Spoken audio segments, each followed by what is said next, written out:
Entrevista, porra. Sejam muito bem-vindos a mais um Infelizmente Entrevista. A entrevista do Infelizmente FC. O podcast onde o pior time é o seu, é o meu principalmente, mas vamos deixar isso aí para um outro dia. Primeira coisa, apresentando a bancada, Igor Pegado, Richard Baluta, vão aqui nos ajudar a entrevistar. A nossa entrevistada hoje teve um pequeno problema técnico, então a gente só vai ficar no áudio. Então não vai ter muito o que fazer aqui, mas Fernanda, seja muito bem-vinda, eu quero que você se apresente, quem você é, o quanto você gosta de futebol. Eu sei que você tem o Camisa 8, que é um perfil que eu gosto muito, inclusive, posso dizer aqui. Eu quero que você se apresente, fale quem você é, também qual é a sua relação com o futebol, eu quero que você solte para os que não sabem seu time. E a gente tem uma tradição aqui no podcast. Todo mundo que vem, a gente pergunta isso. A gente quer um ídolo e o principal, porque nós somos o Infelizmente FC, o jogador que você mais odeia. Bom dia, boa tarde, boa noite. Não sei que horas você vai ouvir isso, mas, meninos, é um prazer participar do podcast de vocês. Fiquei muito honrada com o convite e eu me chamo Fernanda, eu sou psicóloga, tenho 23 anos e moro no interior da Bahia. Os meninos me conheceram porque eu tenho uma página no Twitter, tem no Instagram também, mas no Twitter ela é mais famosa, e uma página que se chama Camisa 8, e o número, né, já dá para umas dicas de, de um jogador que eu sim, sou apaixonada, não vi jogar, mas por tudo que ele representa, que é o Sócrates. Então, o nome da página foi pensando nele, pensando também no Juninho Pernambucano, que é outro que eu gosto bastante, além das coisas que fez dentro de campo, do envolvimento social e político que tem fora. Você perguntou o jogador que eu mais gosto, eu falo Sócrates, um ídolo, o Sócrates, e, de novo, não só pelo que ele fez dentro de campo com a camisa do meu time, que é o Corinthians, mas pelo que ele fez fora também, pelo que ele representa. E o jogador, o que? É o pior ou o que eu odeio? Mais odeia, não o pior. Odeio. Ó, eu tenho um sentimento, assim, inexplicável com o Danilo Avelar, que é o lateral, que agora é zagueiro do Corinthians também. Eu, eu, eu não gosto e não tem jeito para eu passar pano para ele, sabe? Eu tenho muita essa coisa de, pô, não vou odiar jogador e tal, porque, né, profissional, tá tentando fazer o melhor. Mas o Danilo Avelar, realmente, para mim, não dá. Pode fazer gol no Palmeiras, pode fazer gol que classifica a gente, mas não dá, não. Alô, Anderson Dias, hein? Tá ouvindo nós aí, ó? Nosso colaborador Anderson Dias corrobora com sua opinião. O Avelã não dá. E tem outra coisa, Fernanda, eu quero que você saiba, assim, além da página, que para conhecer a pessoa Fernanda, conhecer os gostos e tal, para a gente poder avançar aqui, para os meninos começarem o bate-bola, eu quero saber que além da página Camisa 8, o que é que você faz mesmo? Eu me formei em psicologia em dezembro de 2019, então tem pouco tempo, né? Posso me considerar uma recém-formada. E eu faço pós-graduação em psicologia do esporte. E, além disso, eu trabalho na clínica. Eu atendo na clínica, né? Atendo os pacientes aqui.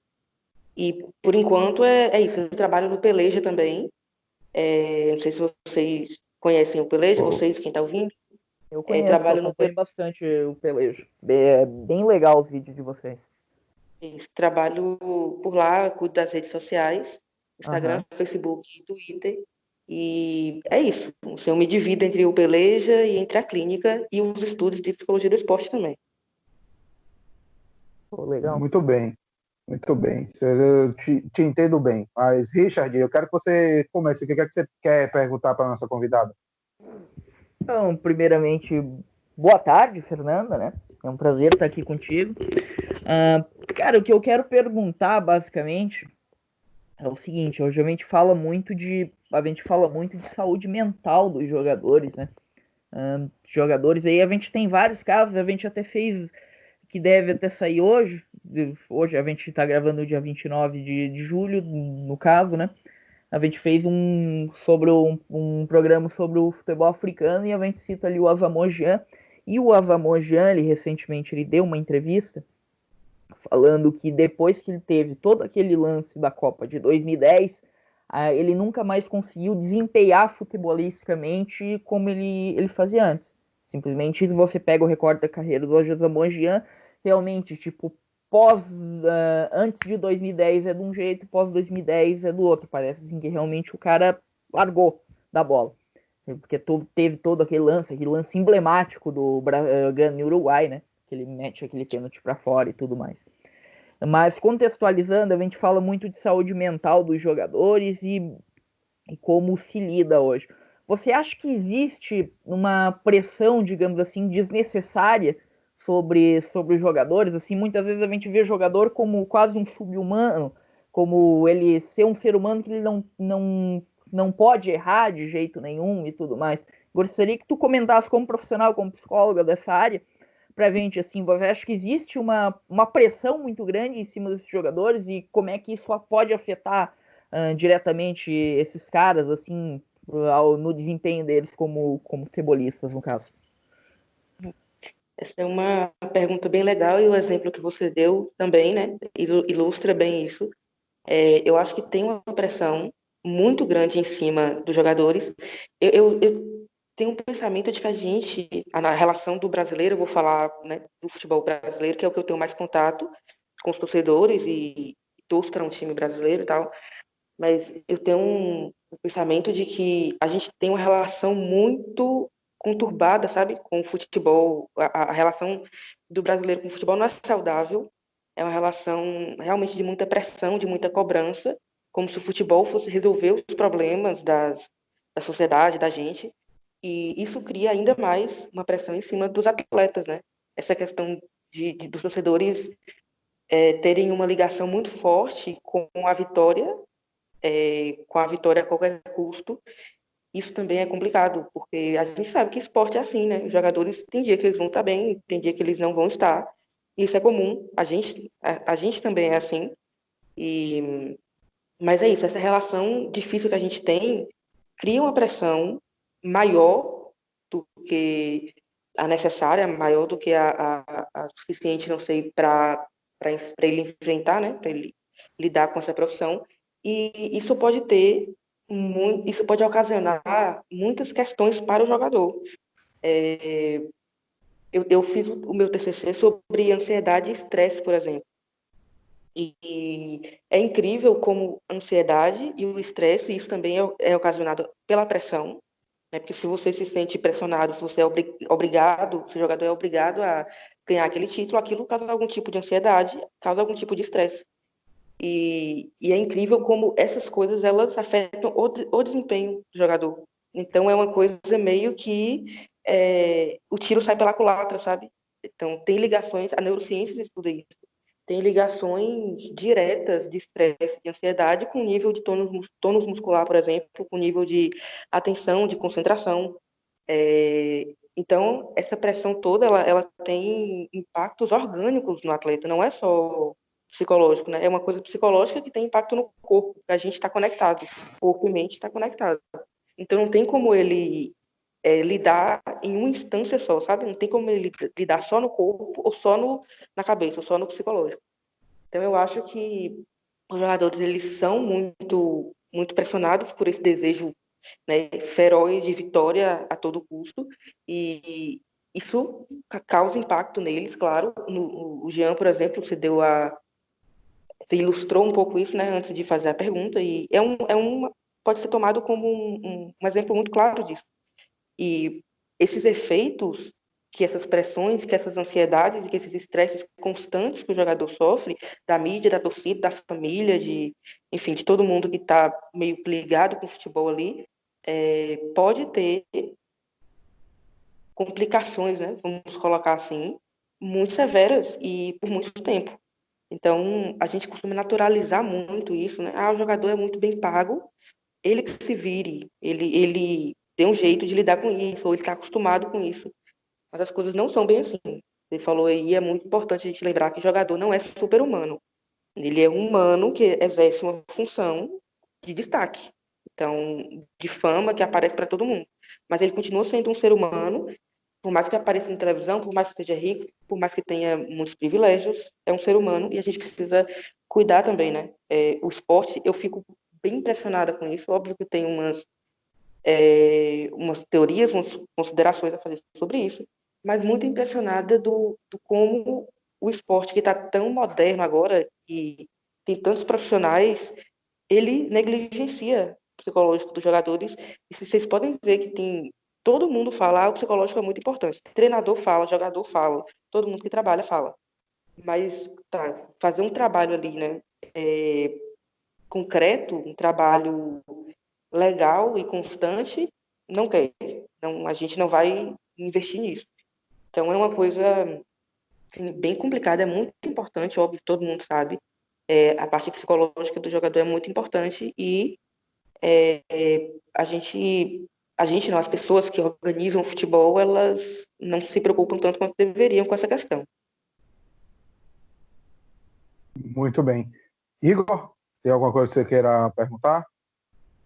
Sim, em cima disso, né, da pergunta, assim, é quase como um complemento à pergunta que o Richard fez para a Fernanda, é que assim, no esporte de alto rendimento, né, e a gente não só na modalidade do futebol, mas a gente enxerga o impacto, né, da cobrança e da pressão em outros esportes, por exemplo, como o basquete. Eu lembro que, recentemente não, mas alguns anos atrás, o Kevin Love, ele chegou, o jogador na época, ainda tá, né, no Cleveland, no Cavaliers e tal, ele chegou a ter um ataque de pânico no banco de reservas, assim, durante a partida. Uhum. E alguns jogadores da NBA, por exemplo, eles sofrem de depressão também, e ansiedade, né, assim, não são a mesma coisa, mas são problemas mentais que afetam diretamente os jogadores. E trazendo para o futebol, a gente observa, e eu já gostaria de saber o que a Fernanda tem a falar a respeito, de que surge mais um componente na cobrança e na pressão do jogador, que são as redes sociais, né? Além da imprensa, com programas de debate que ficam reprisando constantemente alguns lances, né? Principalmente recentemente, aqueles que são falhas, né? Como o gol do Corinthians e no Palmeiras, enfim. Eu gostaria de saber dela como é que ela enxerga isso, sob o ponto de vista de uma profissional, de uma relação, se é possível que o jogador tenha uma relação saudável com a rede social, sendo mais uma fonte de pressão, né, de uma atuação perfeita assim, na exigência. Uhum. Isso é muito difícil também, né? As redes sociais, elas dão vozes, e aí Twitter, Instagram, Facebook, qualquer rede social, a pessoas que não têm o mínimo de tato, né, para falar, para discutir, para conversar. Isso passa muito pelo que eu falei antes, aquele desejo de vitória a qualquer custo. Então, meu time tem que vencer todos os jogos, todos os jogos. O jogador ele não pode falhar, ele não pode ir mal, ele não pode, sabe, é imperdoável. E as redes sociais, para muita gente é cômodo, né? Você tira sua foto, ou você coloca a foto de outra pessoa, você muda o nome, você cria o perfil que você quiser e usa aquilo para atacar o jogador, para despejar suas frustrações no jogador. A gente tem muito isso, né? Não é só a cobrança pelo resultado, tem conteúdos que são das pessoas e que elas veem no futebol uma forma de despejar isso. E no futebol e de um determinado jogador. Então, assim, para o jogador se relacionar bem e ter um mínimo de bem-estar utilizando as redes sociais, eu acho muito difícil. Ele, não sei se vocês veem, mas tem muitos que bloqueiam os comentários, né? Eles tiram os comentários e isso está cada vez mais comum, porque é realmente muito difícil você entrar na sua rede social, você posta uma foto de um jogo, posta uma foto da sua família e tem cara ali xingando, sabe? Xingando você, xingando sua família e é uma coisa que é difícil e é mais uma fonte também de estresse, é mais uma fonte de ansiedade, porque ele não consegue desconectar. A rede social, que deveria ser uma rede de lazer, né? Vou postar uma coisa ali, vou conversar com os torcedores do meu time ou com meus amigos, ela se transforma em mais uma coisa ruim, em mais uma fonte de cobrança, mais uma fonte de pressão, e aquilo se torna isso, mais um lugar. Além da televisão, além do jornalista, além da torcida no estádio, tem também nas suas redes sociais, dentro da sua casa, né? Dentro da casa do jogador, ele tá ali no celular e ele tá vendo os xingamentos e as cobranças das pessoas. Então, eu acho que é bem complicado e que a tendência seja cada vez mais ou a rede social servir para a equipe dele postar as coisas ou dessa coisa de trancar comentário. Sabe? Eu posto ali e pronto, ninguém vai falar nada porque eu não vou ouvir ninguém. E eu acho que é isso, assim, é complicado, é um tema muito difícil que passa, eu acho que por uma transformação do nosso modo de nos relacionar com o futebol, sabe? Aquela coisa de se tornar mais saudável. Eu acho que a partir daí é que esse assunto de redes sociais, de jogador, de atleta, pode melhorar. Muito bem. Richard, o que mais você quer trazer? Não, eu pensei agora, inclusive, nessa pergunta. A gente falando nessa questão da pressão, inclusive a pressão externa da torcida e tudo mais sobre os jogadores, primeiro eu queria contextualizar. A gente até debateu internamente esses tempos, até a rodada final da Premier League, e eu vou pegar, por exemplo, um exemplo do Leicester, que na primeira metade, antes da pandemia, quando existia público nos estádios, o Leicester ele estava em segundo ou terceiro lugar no campeonato inglês, praticamente garantido na Liga dos Campeões. Sem a presença do público, com essa volta da, da parada e tudo mais, o Leicester caiu vertiginosamente, acabou em quinto lugar no campeonato inglês, não pegou vaga na Liga dos Campeões. Só para me direcionar a pergunta, e queria saber o seguinte, a gente até debateu, poxa, mas com público parece que alguns clubes se desempenham de tal forma, sem público parece que os clubes parece que perderam essa, digamos assim, esse fator a mais. Você acha que realmente o público, a presença de público nos estádios influencia diretamente como um jogador de futebol desempenha dentro de campo ou não? Isso é pura suposição, digamos assim. Richard, eu acho que pode influenciar, assim. Na psicologia, a gente sempre trabalha com possibilidades, sabe? Nada nunca é fechado. Então, pode ser que sim. Por quê? Porque são 11 jogadores, são 11 cabeças que estão ali dentro de campo. Tem jogador que ele trabalha melhor com a pressão, então ele usa a pressão da torcida, aqueles caras que vaiam ele, por exemplo, como motivação. Isso existe. Tem aqueles outros que se retraem. Poxa, a torcida tá me vaiando, minha própria torcida, e ele vai ficando cada vez mais nervoso e vai errando. Talvez um jogador desse tenha saído melhor sem as vaias da torcida, sabe? Sem as críticas da torcida. Mas a torcida, além de tudo, além de criticar, tem o apoio, né? A gente é torcedor e a gente sabe como é ir no estádio e como é arrepiante a gente cantar pelo nosso time, a gente vibrar, a gente apoiar. E então, assim, essa é a parte legal da torcida, né?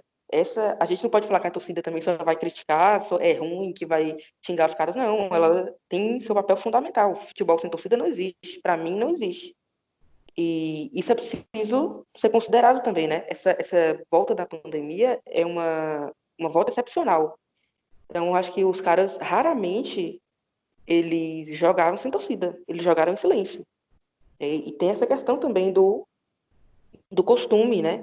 Eu já vi, eu não sei onde foi, mas na NBA, por exemplo, eles já fizeram um teste uma vez de tirarem a música, porque durante o jogo tem música qual é o nome? Eu ia falar na quadra, né? Na quadra. Quadra. Uhum. Sempre tem uma música muito alta ali durante o jogo. E eles fizeram um teste de tirar essa música. E os jogadores tiveram um desempenho, assim, alguns, né, pior. E eles falaram sobre isso. Poxa, isso atrapalhou muita gente, porque a gente vinha naquele ritmo. E a música dá aquela coisa a mais. E quando você tira, a gente fica meio perdido. Então, a gente pode fazer esse paralelo com a volta sem torcida também dos estádios. A questão da motivação, a questão do costume, ela pode ter prejudicado mesmo o Leicester e alguns outros times e alguns jogadores.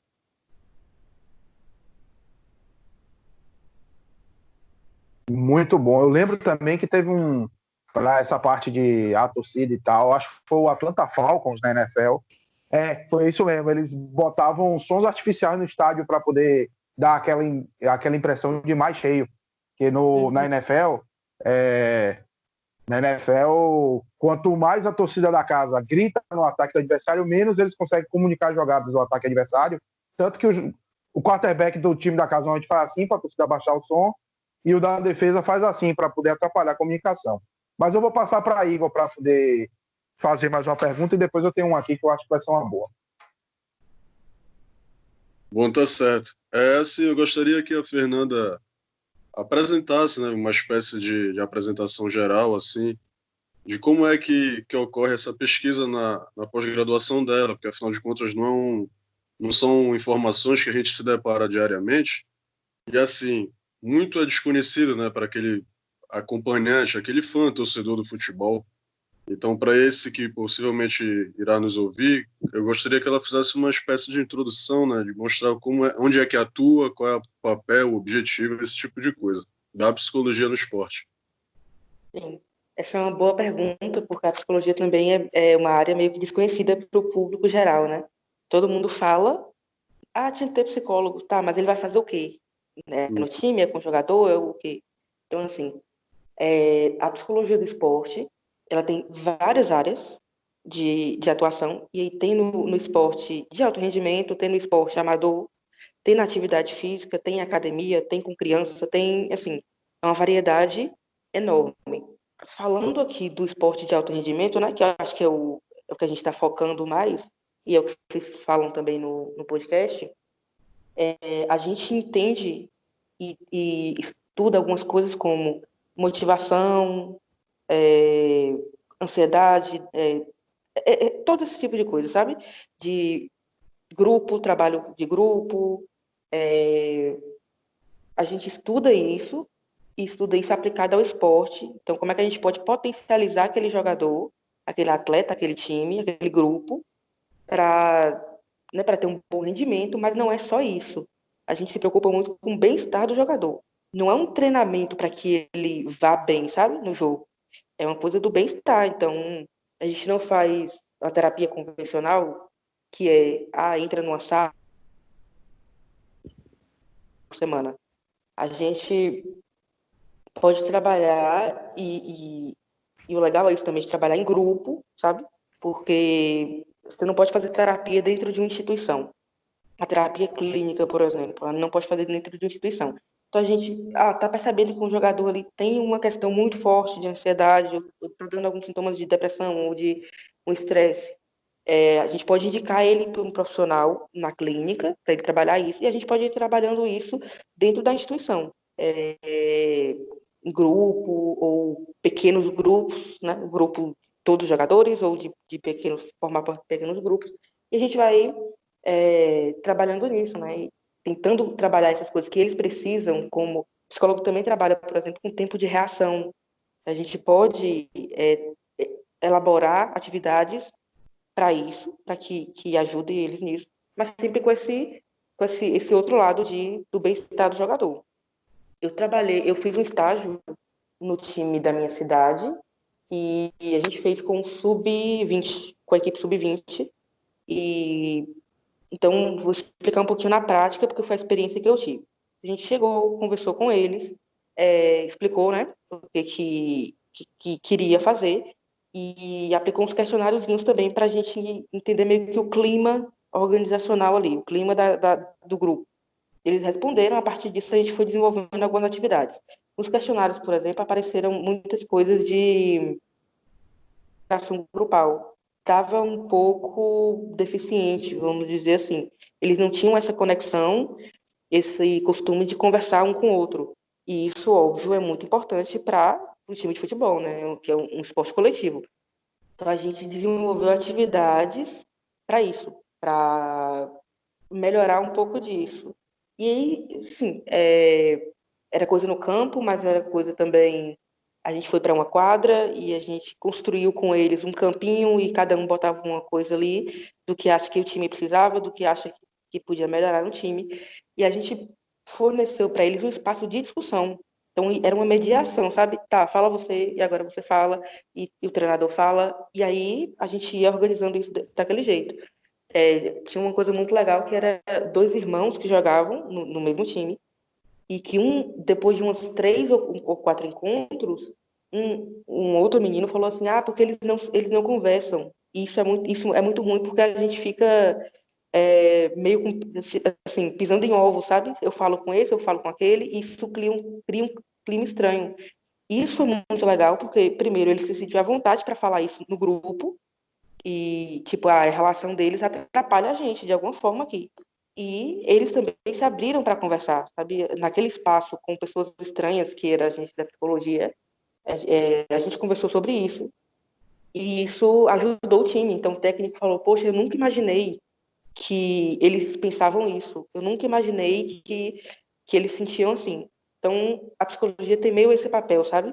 De ajudar os caras, não só no desempenho, mas na questão do bem-estar, na questão de convivência, porque eles passam muito tempo juntos.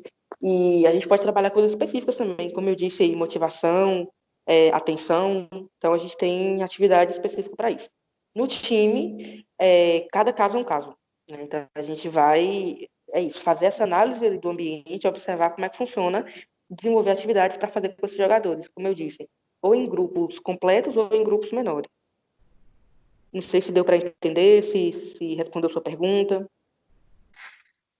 Tranquilo. Deixa eu aproveitar aqui, então, o que eu queria fazer, eu vou jogar mais no final, vou soltar essa agora. A gente tem grandes jogadores que são decisivos. Neymar, por exemplo, é um. Aquele 6-1 em cima do PSG, para mim, é uma das maiores provas de que Neymar é um cara que não sente jogo grande. Mas a gente tem jogadores grandes, gigantes, como, por exemplo, o Ibrahimovic, que eles sentem esse tipo de jogo. Só você pegar o desempenho dele em playoff de Champions League, não é nada bom. Ele chegou no Barcelona, por exemplo, campeão, e o time não foi para frente. Não, ele teve problema com o elenco e tal e tudo mais. E ainda tem o ponto do ego. Então, na sua opinião, Fernando, o que é que quer mais, até porque eu sou um leigo total na área, o que é que pode influenciar nessa parte para um jogador, por mais que ele seja de alto nível dentro do alto rendimento, não consiga entregar em pontos chaves? Uhum. Você citou aí você citou o Ibra e citou o Barcelona. O Barcelona é um dos maiores exemplos. O Messi é um dos maiores exemplos disso. O cara é um gênio, mas claramente a questão psicológica afeta ele, sabe?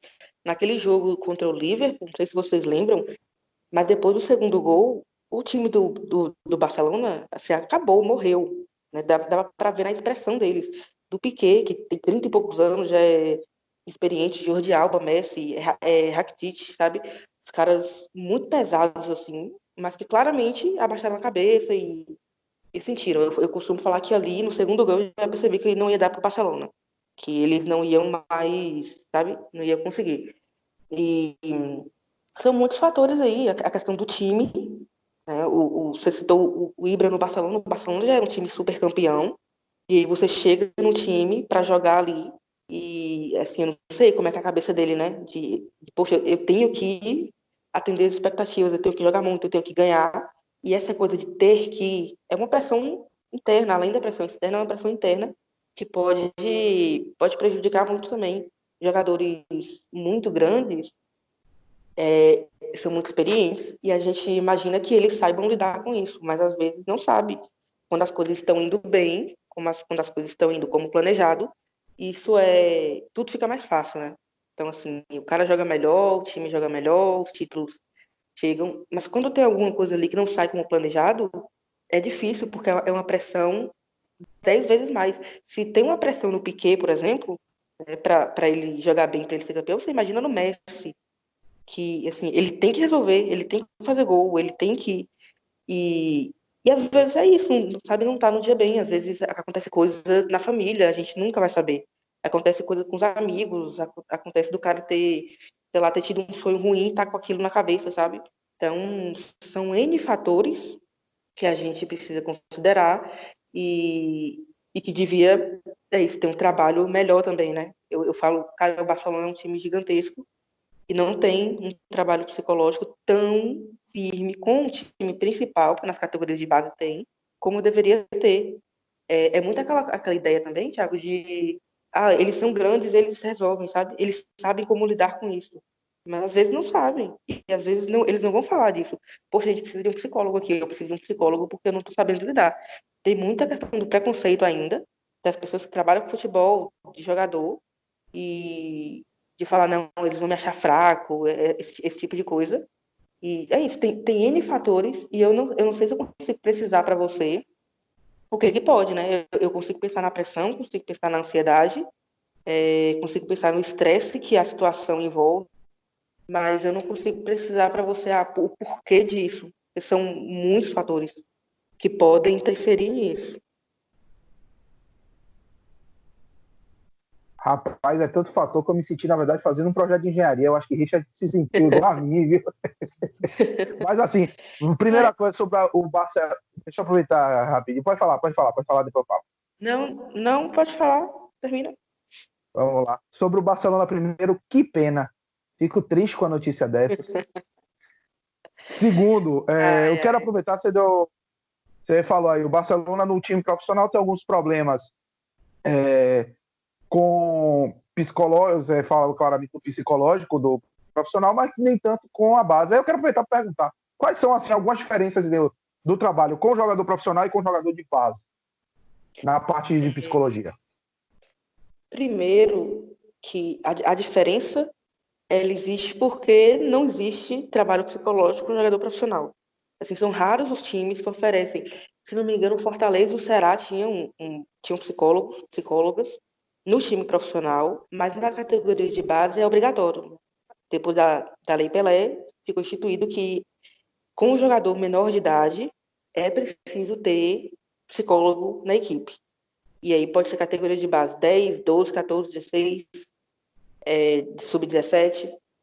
Então, é isso. Se é obrigatório, então, óbvio, vai ter um profissional ali e ele vai fazer o trabalho com esses meninos. Agora, no profissional, é difícil ter um paralelo, porque é difícil de ter alguém lá, sabe? É difícil de ter um profissional ali.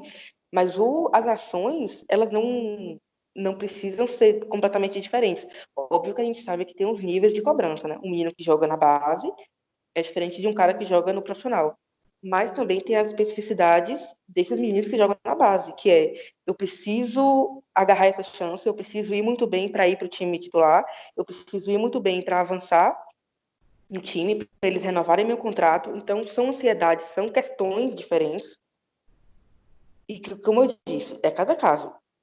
A gente vai fazer uma análise desse time, das categorias de base, a gente vai fazer uma análise do time e das questões dos atletas profissionais, e a gente vai ver como trabalha. Mas não é uma coisa, assim, de outro mundo, não, sabe? As técnicas, elas podem ser adaptadas para um, podem ser adaptadas para outro. Não é uma coisa completamente diferente, não. Lembrando, tem que fazer a análise do time e dos atletas que estão ali, das questões que estão povoando aquele grupo. Muito bem. Igor, sua oportunidade agora.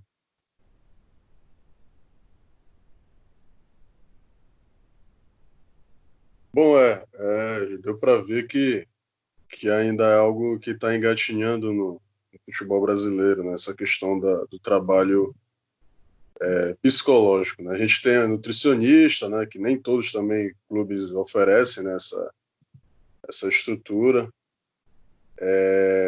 mas a gente consegue observar a importância desse tratamento, dessa questão psicológica no futebol, né? Afinal de contas, até mesmo pelo que a Fernanda mencionou, não tem como tratar só do orgânico, né? Não tem como tratar só do psíquico, digamos assim. E o futebol como um todo, ele é um jogo mental, né?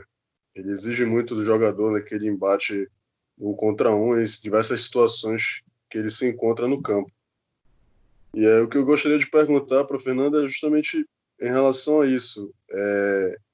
Se a psicologia também, e aí dando mais um recorte individual, ela teria, a psicologia esportiva no caso, ela teria como alcançar um jogador, por exemplo, que está tendo dificuldade de confiança, né, em exercer determinado fundamento. Por exemplo, o Vinícius Júnior, quando ele chega no Real Madrid, ele peca muito na finalização e a gente já percebe que durante o próprio jogo dele ele tem toda a desenvoltura, mas quando chega nesse momento ele falha. Como é que que se daria, né, essa recuperada de confiança, digamos assim, que o jogador acaba perdendo em função de alguns erros sucessivos que ele passa, né, durante o jogo. Uhum. Esse trabalho ele pode ser feito a nível individual. Vamos supor que a questão do Vinícius Júnior ela seja muito grave, a questão de confiança, sabe? E de que aquilo não dê para se trabalhar no grupo, não dê para se trabalhar dentro do clube, e a gente encaminha e ele vai trabalhar isso na clínica, ele vai tratar das questões dele. Porque é isso, é um ser humano, então as questões não são necessariamente só relacionadas ao futebol, né? Tem relações com a vida dele, com o passado dele, com as coisas que ele pensa, com a família, com os amigos, com a realidade. Então, pode ser, a gente pode mexer nisso a nível individual e a nível coletivo. Essa questão da confiança na finalização, por exemplo, ela pode ser uma deficiência técnica mesmo, né? Na base não foi tão estimulado, ou ele não é a melhor característica dele. A melhor característica pode ser driblar e cruzar, né? E tocar. E aí o treinador e os profissionais responsáveis por isso é que vão ajudar também. Porque às vezes a gente cobra de um jogador alguma coisa que ele não pode oferecer, que ele não quer oferecer, sabe? Então, tem que ser um jogador completo, mas às vezes o cara não tá afim de fazer aquilo, e aí a nossa cobrança para que ele seja também, que ele faça tudo em determinada posição, isso afeta também. Então, assim, pode ser uma deficiência técnica, pode ser essa coisa de que ele precisa treinar um pouco mais e o treinador vai dar essa confiança para ele e o time vai dar essa confiança para ele e falar, não, pode errar até a hora que você vai acertar, sabe? Vamos treinar, vamos fazer que uma hora vai. Isso também é muito importante, o apoio das pessoas que estão ao redor, uma rede de apoio. Quando isso é mais severo, a gente pode levar para a clínica e a gente vai tratar essas questões. Mas é isso, geralmente não é só ligado ao futebol, sabe? A falta de confiança dele nisso, tem outras coisas ali que elas precisam ser mexidas, e de novo, ou a nível individual, quando ele não se sente à vontade, ou quando o profissional percebe que não é o espaço adequado, ou a nível grupal mesmo, sabe? Do treinador pegar, não, vai tocando a bola para ele, porque ele vai chutar toda hora, vai tocando que ele vai chutar toda hora. É isso, questão de treino, e o outro é esse outro lado, né? O lado que a psicologia entra e que a gente tenta ver o que está acontecendo ali para ajudar ele. Muito bom. Toca nele que ele vai estando toda hora. Eu acho que Richard vai lembrar de um certo Marinho aí, que Marinho sempre quer decidir, pelo menos desde 2016. Mas eu vou deixar Richard fazer mais uma pergunta, que ele me falou que tinha mais uma. E você, Igor, também tem mais? Como é que você tá? Não, eu tô tranquilo, tô Pronto. muito satisfeito. Pronto, o Richard faz uma, eu vou fazer a última e a gente encerra. Beleza. Fernanda, eu queria fazer uma pergunta, na verdade, sobre uma discussão que a gente tem, que o mundo do futebol tem tendo nos últimos dias, que é a questão da homofobia no esporte, entendeu? Questão de atletas homossexuais que existem. Não adianta a gente falar, não existe, que existem no meio do futebol, e como esses caras seriam aceitos e tudo mais. A minha pergunta direcionada é o seguinte: você acha que se hoje, no ambiente do futebol brasileiro, do futebol como a gente vive, um atleta da seleção brasileira de futebol, um atleta conhecido, digamos assim, ele chega perante a mídia, perante a todo mundo e fala, ó, eu sou gay. Você acha que esse cara, continuaria sendo aceito no meio do futebol? Ou você acha que ainda existe o preconceito ainda é muito grande e esse cara seria, digamos assim, renegado, seria chacota e tudo mais? Uhum. Eu acho que, primeiro, depende do jogador. Se Neymar chegar e falar, sou gay, ninguém vai tirar ele da seleção brasileira. Pode ter certeza absoluta disso. Ninguém vai tirar. Agora, se chegar um cara menor, né, e que fale isso, talvez as coisas já sejam mais complicadas. De preconceito vai sofrer, óbvio que vai. O futebol ainda é um meio muito machista, ainda é um meio muito homofóbico. A gente está fazendo aqui um recorte do futebol masculino, né? Porque o futebol feminino tem muita jogadora homossexual e que isso é considerado mais tranquilo, né? A sua jogadora tem sua namorada, e é importante a gente pensar sobre isso também. porque tem muito esse pensamento de que, como o futebol é um esporte masculino, eu até falei sobre isso no Twitter há alguns dias, o futebol é considerado um esporte masculino, então todo mundo que está ali segue um certo padrão, né? Padrão que é ou ser homem ou gostar de mulher, porque ainda tem isso, tem o padrão de ser homem heterossexual. Quando é uma mulher que está no esporte, ela gostar de mulher é, é uma coisa mais aceitável, né? Vamos colocar assim. Mas no futebol masculino isso é completamente abominável. Eu acho que se um cara grande ele se assume homossexual, ele diz que ele é homossexual, isso vai gerar uma discussão muito forte, né? Vai gerar um choque ali em algumas pessoas que vão falar: epa, peraí, como é que é isso, né? E isso seria muito importante. Isso seria, nossa, assim, sensacional. Sabe? Eu falo, pô, imagina um cara como Cristiano Ronaldo, um cara como Messi, um cara gigante desses, que levanta uma discussão como essa. Vocês imaginam assim, a balançada de estrutura que ia dar no futebol, né? E como isso seria necessário. Então, eu acho que é lamentável que jogadores ainda sofram esse tipo de preconceito, mas eu acho que o caminho ainda é bem longo. E, de novo, isso vai passar por uma forma de como a gente se relaciona com o futebol, de como a gente se relaciona na sociedade, né? Isso não é só o futebol é reflexo, mas a gente precisa começar a ter essas discussões na sociedade, aqui fora da bolha de futebol, para que isso respingue lá dentro e as coisas melhorem. Óbvio que o futebol, se ele puder contribuir com isso, seria sensacional, né? A Premier League faz isso muito bem, a Inglaterra, né, numa forma de um modo geral, faz isso muito bem, com associação, com campanhas e bota a cara para bater aqui no Brasil. Eu fico imaginando como é que seria se o Brasileirão resolvesse fazer isso, colocar bandeirinha com a bandeira LGBT no campo. Assim, as pessoas iam morrer, né? Ia infartar. Mas acho que a gente precisa falar sobre isso constantemente. Uma coisa que eu sempre falo, Richard, é que a gente costuma falar sobre isso, os clubes costumam postar uma imagenzinha lá no dia, sabe, do orgulho LGBT, no dia contra a LGBTfobia, você vai e posta. Mas a gente tem que falar isso com mais constância, com mais profundidade, porque parece que é um assunto muito distante, né? O meu time, o time de vocês, colocar uma imagem no Twitter, beleza, é muito legal, mas e a parte prática disso? Como é que a gente vai fazer para tornar o futebol um ambiente mais legal para jogadores com outras orientações sexuais? Então, eu Não, acho que é difícil. Pode falar. Não, o que eu ia falar é realmente essa questão que os clubes eles acabam fazendo justamente no dia ali do orgulho LGBT e acaba que só que existe a questão, se por exemplo, eu vou falar por mim, eu sou torcedor do Santos. O Santos faz essas campanhas ali, faz como todos os clubes, a campanha contra a homofobia e tudo mais. Mas será o que aconteceria no Santos? Será se, por exemplo, um atleta titular do Santos, vamos botar o Carlos Sanches, que é o capitão do Santos, ele chega, ele se assume homossexual. Será que esse cara ele continuaria no Santos? Será que o clube daria assistência para esse cara? Ou será que o clube renegaria ele? Essa que é a questão, no ambiente que a gente vive atual, principalmente no Brasil, que é um país ainda atrasado em muitas questões, não só a questão. O Brasil ainda é um país racista, o Brasil ainda é um país homofóbico, então vai muito disso que tu falou, Fernando. Fazer a parte teórica é muito bonito, a parte prática que a gente não vê muito, né? Só vê que, por exemplo, a gente tem vários casos de atletas que nem se revelaram e que sofreram preconceito a carreira toda. A gente tem, por exemplo, o Richarlison, que foi um. Cara, ele jogou muita bola no São Paulo e tudo mais.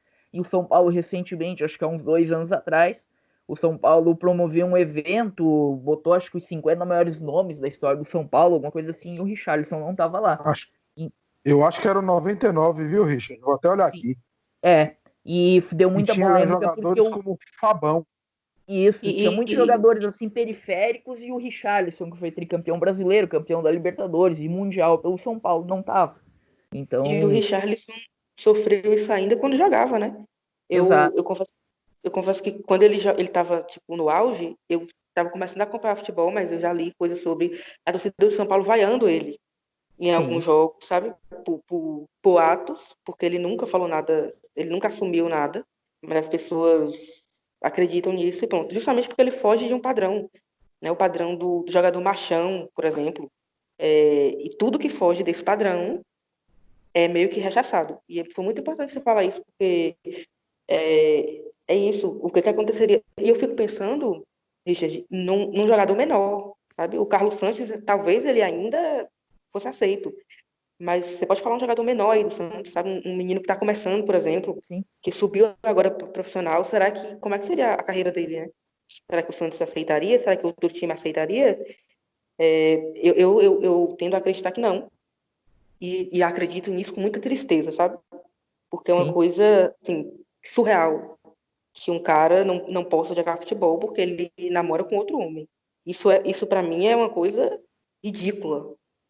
E mas é isso, a gente tem que continuar pressionando, tem que continuar levantando essas discussões aqui no podcast de vocês, em todas as coisas que a gente falar, nas discussões que a gente fizer no Twitter, no Instagram, nos programas de TV, em todos os lugares. Eu acho que só assim a gente vai conseguir esse avanço que a gente tanto quer, né?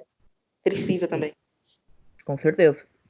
Com certeza. Pois é. Deixa eu aproveitar aqui, quem quiser, depois dar uma procurada na história de Justin Fashanu, que é um jogador que era um jogador inglês abertamente gay, passou por times como Norwich, Newcastle, deixa eu olhar aqui, jogou no City época pobre, entre Nottingham outros clubes. Forest. Teve Nottingham Forest, e teve uns times também meio podres, né? Jogou na antiga North American Soccer League, jogou na Austrália, jogou no Canadá,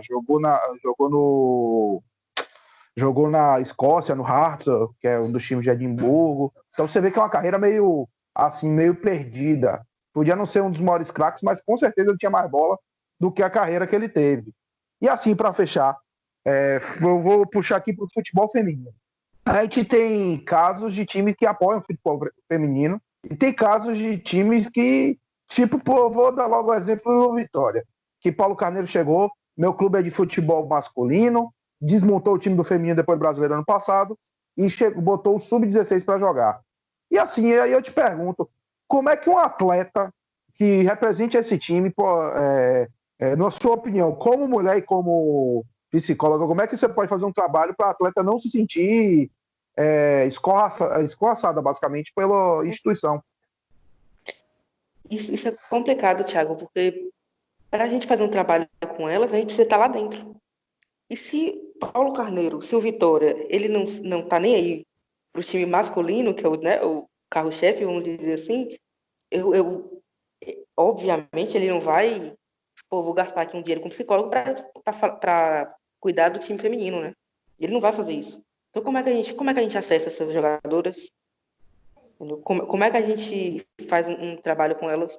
Como é que eu vou abordar elas? Né? Elas não têm dinheiro, porque não são bem remuneradas, para chegar numa clínica particular, por exemplo. E é isso. Essa coisa de, tá, eu posso fazer um trabalho voluntário, posso fazer. Mas é difícil também, né? Porque o psicólogo precisa trabalhar também. Precisa comer, precisa viver. E como é que você tira o seu tempo? Óbvio que pode ser uma carga horária menor, alguma coisa assim. Mas tem muito isso também dos times não aceitarem. Mesmo voluntário, tem time que não aceita, porque fala que vai colocar jogador contra a diretoria, sabe? Tem muita essa ideia de que o psicólogo vai entrar lá para fazer esse tipo de coisa, porque é um desconhecimento também da profissão. Então, com o futebol masculino é difícil, com o futebol feminino é muito mais. É uma dificuldade de acesso maior ainda, né? 10 vezes mais, 100 vezes mais. E isso seria necessário também, porque a gente sabe que as condições de trabalho do futebol feminino, em muitos clubes do Brasil, são muito precárias. E aí tem isso. Imagina o que passa na cabeça de uma jogadora de, poxa, meu sonho é ser jogadora de futebol. Eu tô aqui num clube grande, mas o clube grande não me dá estrutura, o clube grande não me valoriza, eu não recebo bem, mas é meu sonho, sabe? E como é que fica a cabeça de um atleta desse jeito? Como é que ela vai entrar para jogar com esse tanto de coisa na cabeça, sabe? Tipo, poxa, eu preciso ir bem, é uma pressão também parecida com a do masculino, mas talvez seja bem maior, de preciso ir bem, para o time me pagar, para eu ir para um time que trate o futebol feminino de uma forma diferente. Então, eu preciso me destacar. São várias coisas, de novo, são muitos aspectos que precisam ser considerados e que deveriam ser melhor abordados assim, no futebol feminino. Eu quero muito. Quando eu estava acabando a faculdade, eu me peguei pensando nisso, sabe? Olha como é que a cabeça da gente é tão voltada para o futebol masculino. E eu fiquei, poxa, eu, né, que converso tanto com outras pessoas, que leio tantas coisas, que essa coisa toda de desconstruída, vamos tentando esse processo, e me peguei pensando que eu me via trabalhando num time masculino, mas eu nunca me vi trabalhando num time feminino. E eu falei, cara, por quê? Né? Esse ideal de sucesso a gente tem no time masculino. Mas seria legal trabalhar no time feminino. Seria legal ter essa oportunidade. Eu até entrei em contato com a diretora do Cruzeiro naquela época para falar com ela disso. E, poxa, eu queria fazer um trabalho, mesmo que não seja remunerado, um trabalho voluntário, para ter essa experiência também, sabe? E entrando nesse campo. E aí ela foi super aberta para isso. Infelizmente, a gente sabe o que aconteceu com o Cruzeiro e aí atrapalhou um pouco essas coisas. Mas é isso, é bem difícil, né? De ter acesso e de a gente pensar em desenvolver alguma coisa sem estrutura. Sem estrutura, sem remuneração, sem os elementos necessários.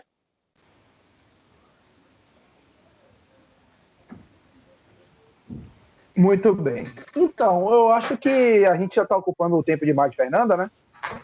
Deixa eu já agradecer. Fernanda, você quer deixar suas redes pessoais e redes profissionais aqui para quem quiser acompanhar? Tiago, se você me permite, eu queria contar só uma história, eu prometo que vai ser rapidinho, sobre um trabalho... Você tem todo o direito do mundo de falar o que quiser aqui. Rapidinho, sobre um trabalho de um psicólogo nas categorias de base de um clube aqui da Bahia. Eu não vou citar o nome, né, porque eu não pedi para ele e tal, mas é um clube aqui da Bahia, é um clube grande, e eu fiquei na cabeça de quem estiver ouvindo que time é esse. E ele, quando ele veio dar a palestra aqui, ele falou uma coisa muito legal e que ilustra um pouco desse trabalho do psicólogo, que ele trabalha nas categorias de base e os jogadores tinham um pouco de receio de falar com ele sobre as questões deles, né? Então ele tinha dificuldade de se aproximar desses jogadores. E aí ele teve uma ideia que eu achei pequena, porém genial, que os meninos, quando acabavam o treino, eles passavam por uma recepção para ir se trocar, para ir vestiários, e eles sempre tomavam um pouquinho de café nessa recepção. Tinha uma garrafa lá, eles paravam ali, tomavam um café e conversavam e seguiam para o vestiário.